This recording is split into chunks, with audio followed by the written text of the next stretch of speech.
This is a letter I wrote to County Executive Ed Mangano. Figured I would read it for you. I've written letters to several legislators. I've tried time and time again to schedule a simple 15-minute meeting with you only to receive a phone call back from your personal representative asking me what I need to discuss with you and is there anything he can do for me. I've again, on multiple occasions, explained the topics I wish to discuss. An appointment then gets scheduled and canceled in the same week. All of the letters that I have sent were typed and sent to legislators. The letters consisted of my life story and how youth programs such as Harriet Osmond Community School saved my life. It's a tale of perseverance and overcoming obstacles to accomplish things you never thought imaginable. But I'm done telling my story. I'm done typing up letters that you and your minions may or may not skim through. And I'm done telling a story that means everything in the world to me and absolutely nothing to you.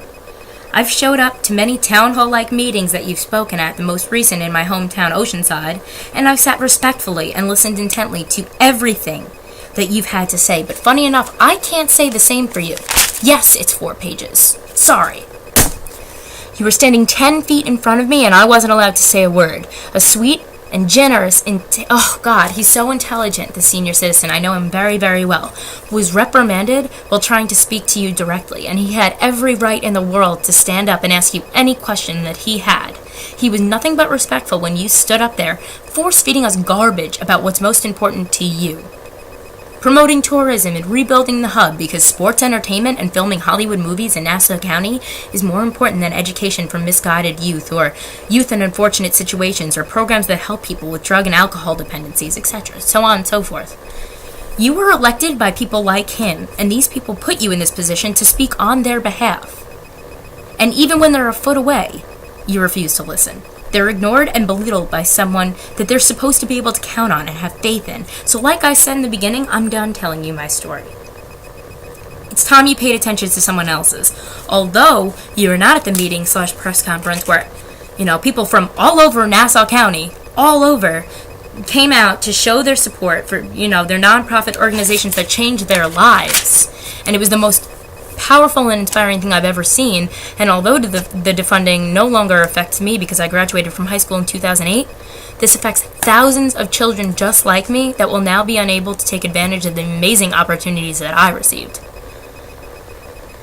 And in that sense, it affects me in ways that you and these heartless, revolting, and disrespectful legislators will never understand. I know both of your children are already in college, so this doesn't hit close to home for you. But some of your so-called colleagues do have young children, and who's to say that they won't have problems in the future? Any chance that they had at a better life with alternative options just got shot in the face by you and your pal, P. Schmidt. I know for a fact, and I'm not going to name any names, that one of the legislators has had a family member that was given a second chance at life by Long Beach Reach. I can't stress enough how disgusted and embarrassed I was. How, some of the legislators, just ignorant comments. Just horrible, ignorant comments at the meeting on August 6th. The one you failed to attend, and I also refuse to believe that you didn't see what went on in that room. I assume you were sitting upstairs in your office like a coward watching it on television. What should have been a peaceful protest in the back of that room quickly turned into a heated argument between Becker and the founder of Strong Youth, after 2 of these legislators were degrading a statement made by a gunshot victim in a wheelchair and kids that helped escape, gang violence, so on and so forth. How does a person like Schmidt, a man with less morality than a rock, become elected to speak on behalf of some of the most honorable citizens I've ever met?